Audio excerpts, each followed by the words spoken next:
اہل سنت اہل الحدیث وہ کون ہوتے ہیں، ان کی صفات کیا ہیں؟ یہ وہ لوگ ہیں جن پر اللہ کے نبی صلی اللہ علیہ وسلم راضی ہیں۔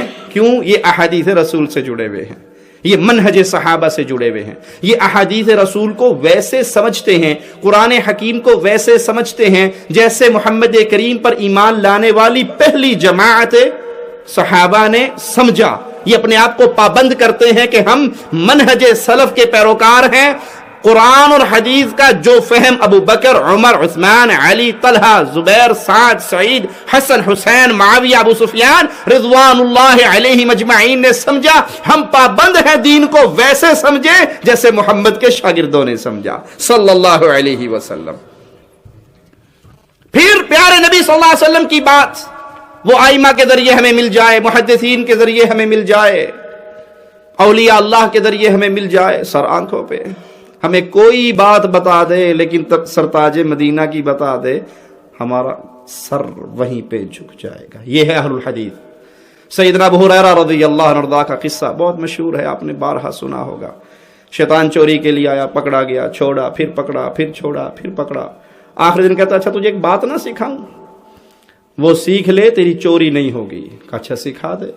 آیت الکرسی سکھا گیا۔ رسول اللہ صلی اللہ علیہ وسلم کے سامنے ذکر ہوا، آپ نے کہا شیطان تھا، کلام رحمان کا سکھا کر گیا ہے۔ کیا درس ملا اس حدیث سے؟ ہمیں نبی کی بات کسی سے مل جائے، کوئی ہمیں قال اللہ و قال رسول کا میسج دے دے جو حق ہو، سچ ہو، وہ اینی ون کوئی بندہ ہو، ہمیں اس سے کوئی سروکار نہیں۔ ہم حدیث رسول کو سنیں گے، اپنی گردن کو جھکائیں گے۔ اور اگر حدیث رسول نہیں ہے صلی اللہ علیہ وسلم، کسی کی بات ہو، کسی کا قول ہو، کسی حضرت کا فرمان ہو، وہ نبی کی حدیث سے ٹکرا رہا ہو، اللہ کی قسم ہمارے سینوں میں مصطفیٰ کی محبت کا چراغ ایسے چمک اور دمک رہا ہے، پوری کائنات کو چھوڑنا آسان ہے، فاطمہ کے بابا سے بے وفائی کرنا آسان نہیں ہے۔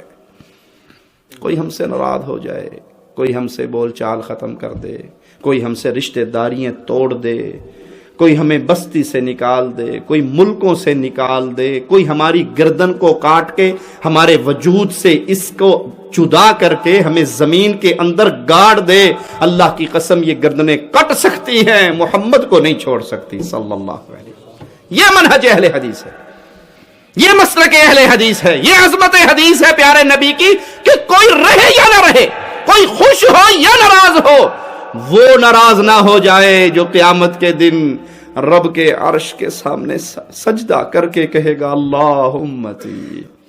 وہاں کسی اور نے تو قابو نظر نہیں آنا، کسی اور نے تو بازو نہیں پکڑانی، ہر کسی نے کہنا رب نفسی، میری جان، میری جان، میں بچ جاؤں، میری جان۔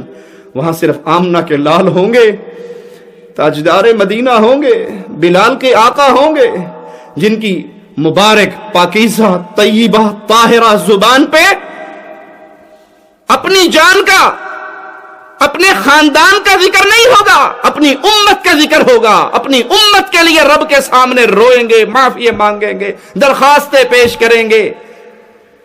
اس امت پہ فرض ہے کہ ساری دنیا سے ناراضگی مول لینی پڑے تو لے لو،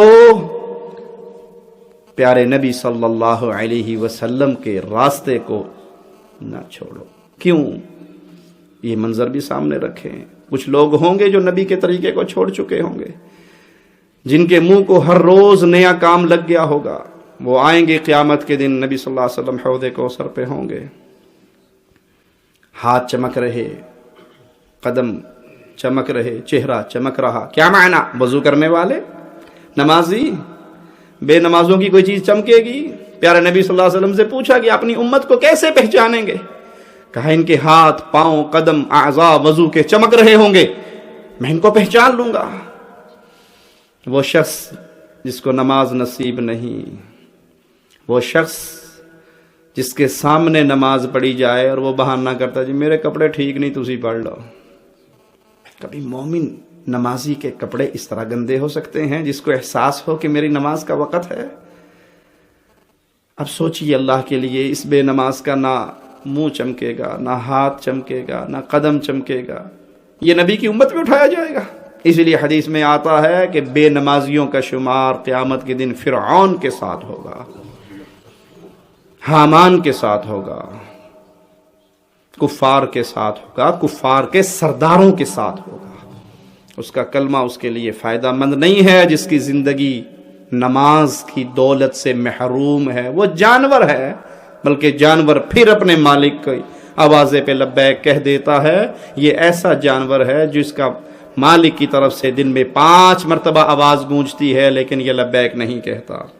سیدنا عوف بن مالک سے روایت ہے، آپ نے یہی بات دہرائی، یہودیوں کے 71 بنے، عیسائیوں کے 72 بنے، میری امت کے 73 بنیں گے، سب جہنم میں۔ جس کو جہنم سے ڈر لگتا ہے وہ اس حدیث کو اللہ کے لیے آج رات بستر پہ لیٹتے ہوئے سوچے۔ 72 کے بارے میں نبی صلی اللہ علیہ وسلم نے فرما دیا گئے جہنم میں۔ اگلی بات بعد میں کرتے ہیں، یہاں پہ رک کے ایک سوال کا جواب اپنے من سے مانگیے، پوچھئے، کیا میرے دل میں کبھی یہ سوال پیدا ہوا کہ میں کہاں ہوں؟ یہ ٹینشن کبھی میری رات کی نیند غائب کرنے کا سبب بنی کہ میں کہاں ہوں؟ کبھی میرے دن کا آرام، میرے چہرے کی مسکراہٹیں خراب ہوئیں اس وجہ سے کہ پیارے نبی صلی اللہ علیہ وسلم کی بات جھوٹی نہیں ہو سکتی، آپ نے 72 کو جہنمی کہا تھا، 1 کو جنتی کہا تھا، میں کہاں ہوں؟ اگر یہ سوچ آپ کو رلاتی ہے، اگر یہ سوچ آپ کی نیندیں اڑاتی ہے، اگر یہ سوچ آپ کو ٹینشن دیتی ہے، اگر یہ سوچ آپ کو تحقیق کی طرف، سچ کی طرف غالب کرتی ہے، راغب کرتی ہے، تو آپ کے دل میں ایمان زندہ ہے۔ اور اگر آپ یہ حدیث سننے کے بعد بھی کہہ دیں جڑا جتے لگا ٹھیک لگا ہے، جو جہاں لگا ہے ٹھیک، 2 + 2 4 ٹھیک، 2 + 2 6 ٹھیک، 2 + 2 8 کا اس کا جواب سب سے بہتر ہے، یہ کسی کو ناراض نہیں کرتا۔ تو پھر سمجھ لیجئے کہ ایمان مر گیا ہے، اس کی روح نکل گئی ہے۔ بندے کو پتا ہو کہ مرنے کے بعد 70-80 سالہ زندگی کا اینڈ یا جنت یا جہنم، اور اس کو کبھی یہ ٹینشن نہ ہو میں ہوں کہاں،